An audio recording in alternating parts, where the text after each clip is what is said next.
ایک بہت بڑی کمپنی تھی، اس کو مینیجر کی پوسٹ کے لیے بہت قابل شخص کی ضرورت تھی۔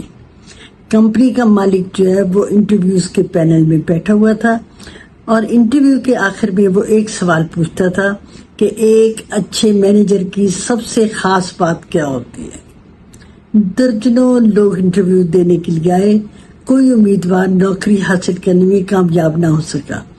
ایک دن کیا ہوا کہ ایک سادہ سے کپڑوں میں ملبوس ایک نوجوان آیا اور وہ بیٹھا انٹرویو کے لیے، سب لوگ اس کا مذاق ایک طرح سے کر رہے تھے کہ لو کپڑے دیکھیں کیسے پہنے ہوئے، انٹرویو دینے کے لیے آ گیا۔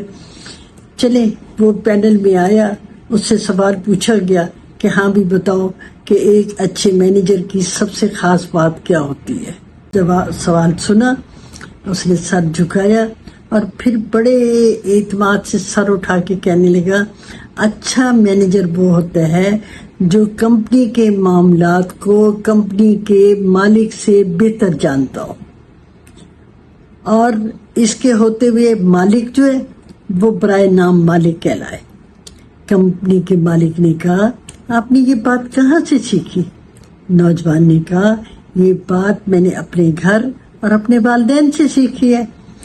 وہ کیسے؟ اس نے بتایا کہ ہم بہن بھائیوں نے اپنے والد کو سربراہ کا درجہ دیا۔ آپ سمجھ لیجئے کہ وہ کمپنی کے مالک تھے، گھر کی کفالت ان کی ذمہ داری تھی، مگر گھر کو چلانا جو تھا وہ مینیجر کا کام تھا، اور مینیجر کون تھا؟ وہ میری امی تھی۔ ہم ابو کو چھیڑا کرتے تھے کہ ابو آپ تو برائے نام گھر کے مالک ہیں، آپ سے زیادہ تو امی گھر کو جانتی ہیں اور سمجھتی ہیں۔ ابو اعتراف کرتے تھے کہ ہاں تمہاری امی کے ہوتے ہوئے انہیں کبھی کسی چیز کی فکر نہیں ہوتی، اس لیے وہ گھر کے برائے نام مالک ہی ٹھیک ہے۔ سر، اس لیے میرے نزدیک ایک اچھے مینیجر کی یہی تعریف ہے۔ کمپنی مالک نے کیا کیا، اس نوجوان کو فوراً اس پوسٹ کے لیے سلیکٹ کر لیا۔ اب آپ نے یہ کہانی سنی، اس سے کیا سبق ملا میں آپ کو بتاتی ہوں۔ اس کہانی سے ہمیں دو سبق ملتے ہیں۔ ایک تو یہ کہ گھر کا اچھا ماحول جو ہے وہ بہترین درس کا ہے۔